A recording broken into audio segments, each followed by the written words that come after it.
As you know, the sanctions are quite deep. They're on the banks of Russia, although they're programmed and engineered to avoid specifically targeting energy transactions. And they're also quite profound on the Russian central bank itself. The most important channels of transmission of this is really on the commodity market, particularly oil and gas, where prices have gone up substantially.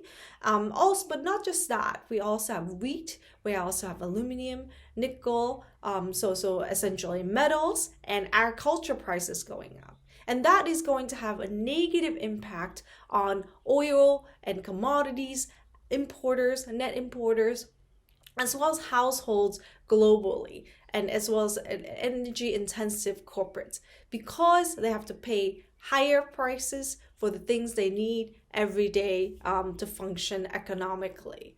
And who are these people? Obviously, it's everyone, but of course, the net exporters are going to benefit, while the net importers suffer.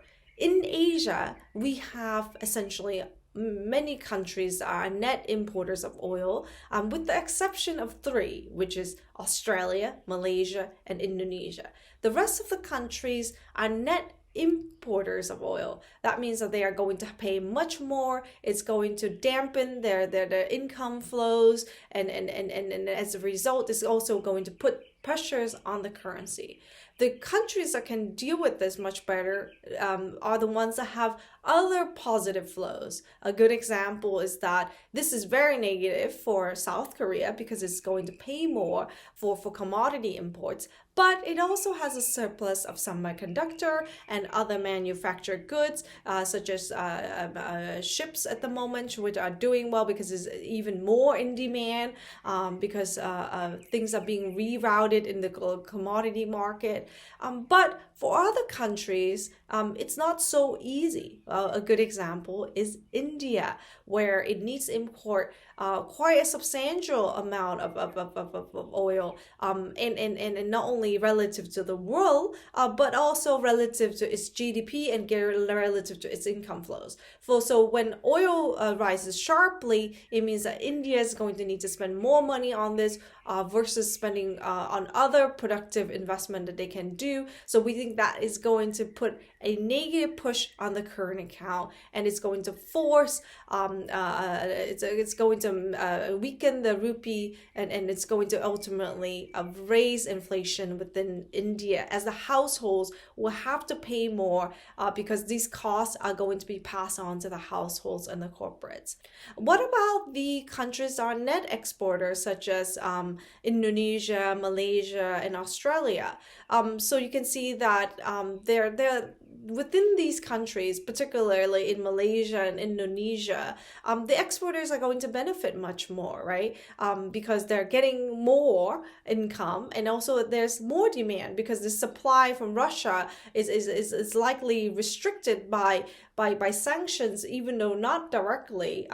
Companies and countries are avoiding dealing with and buying Russian commodities. And so as a result, demand will rise for these commodities. Prices have risen, so they're to benefit. But not everyone will benefit because the households will face higher prices. And so policymakers have a very difficult dilemma. Do they absorb the cost? To absorb the cost, they have to subsidize, and to subsidize is rather costly because they don't know how high these prices would go, and at the same time, the fiscal budget in Asia has already been expanded to accommodate for the need for more investment in infrastructure. A good example is India, where the budget was hugely emphasized on railroads, construction and road construction and logistics building. So there is not a lot of room for India to subsidize. There is not a lot of room for Indonesia to increase the subsidies to the households. And one of the reforms that Indonesia have made over the years is really to reduce the subsidies, so that to clean up the budget, to make space for more capital expenditure. So to make the long story short, maybe we'll have some subsidies, but unlikely it's going to absorb all of this, which means that households will pay more, which means it erodes the purchasing power and demand for all the goods if they have to pay much more for food and fuel.